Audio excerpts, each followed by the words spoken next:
हारा मैच कैसे जीती केकेआर? इन 5 ने किया चमत्कार। पहली टीम, जी हां, पहली टीम आईपीएल 2025 से हो गई बाहर।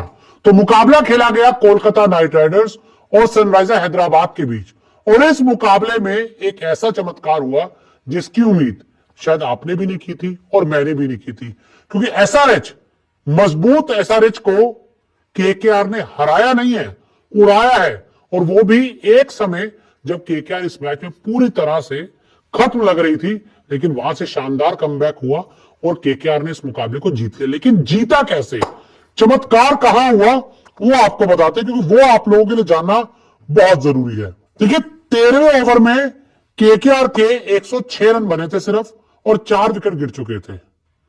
4 विकेट टॉप के बल्लेबाज चले गए और 13 ओवर ऑलमोस्ट होने वाले थे और स्कोर बोर्ड पे सिर्फ 106 था। और ऐसा लग रहा था कि केकेआर यहां से बड़ी मुश्किल से 150 तक ही बना पाएगी, क्योंकि ओवर 6-7 ही बचे थे। आखिरी 7 ओवर में तूफानी 94 रन बनाए, लेकिन आखिरी के 7 ओवर में केकेआर के बल्लेबाजों ने 94 रन बनाए हैं। 94, 42 गेंदों में। केकेआर ने 20 ओवर में 200 रन बनाए। आखिर में जब फिनिश किया तो 200 रन भाइयों ने बना दिए, यानी कि पहले 13 ओवर में ऑलमोस्ट 100 रन के आसपास आए, 100 रन से थोड़ा सा ज्यादा है, और आखिरी के 7 ओवर में लगभग इन्होंने 100 रन बना दिए।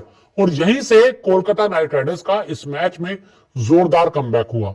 वेंकटेश अय्यर ने विस्फोटक 60 रन जोड़े। वेंकटेश अय्यर की तरफ से विस्फोटक पारी आई जिसमें उन्होंने 7 रन बनाए। ये जो 5वें विकेट की साझेदारी हुई, बहुत इंपॉर्टेंट थी, वेंकटेश अय्यर और रिंकू सिंह की। और रिंकू सिंह ने ताबड़तोड़ 32 रन नाबाद बनाए।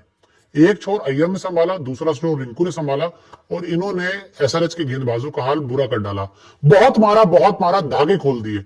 सोचे ना, 13 ओवर में 106 से 20 ओवर में 200 बना दिए, तो कुछ ना कुछ तो बढ़िया परफॉर्मेंस किया होगा ना। और जब हालांकि उम्मीद यह की जा रही थी कि भाई 200 बनाया ना एसआरएच वाले, तो 17-18 ओवर में 200 बना देंगे, क्योंकि जिस विकेट पर केकेआर अगर 200 बना सकती है तो एसआरएच वाले तो 250 बना सकते हैं ना।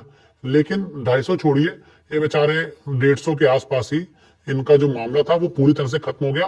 और एक बहुत बड़ी हार सनराइजर हैदराबाद को इस मैच में मिली, और वो इसलिए क्योंकि 9 रन पर सनराइजर हैदराबाद के जो पहले 3 विकेट थे गिर गए। टॉप ऑर्डर से जो 3 विकेट थे वो सिर्फ 9 रन के स्कोर पर गिर गए। अभिषेक शर्मा, ट्रेविस हेड और ईशान किशन तीनों फेल हुए। तीनों जो बल्लेबाज थे टॉप ऑर्डर के, जिनसे उम्मीद की जा रही थी बड़े स्कोर के, तीनों फेल हो गए। वैभव अरोड़ा ने दिए शुरुआती झटके। यहाँ पे बहुत तारीफ करनी होगी कोलकाता नाइट राइडर्स के तेज गेंदबाज वैभव अरोड़ा की, जिन्होंने शुरुआती झटके दिए। और शुरुआत में जो 3 विकेट गिरे थे 9 रन पर, उसमें से 2 विकेट वैभव अरोड़ा ने लिए। 44 रन पर एसआरएच को लगा चौथा झटका, 66 के स्कोर पर एसआरएच को लगा 5वां झटका। और जिसके बाद क्लासन ने बहुत कोशिश की, एक मेंडिस भी है, उन्होंने भी कोशिश की, कमिंस ने भी थोड़ा सा एक जोर लगाया, लेकिन जो शुरुआती बल्लेबाज और मिडिल ऑर्डर के बल्लेबाज कुछ नहीं कर पाए थे। उसकी वजह से सनराइजर हैदराबाद इस मैच में पूरी तरह से जीरो हो गई।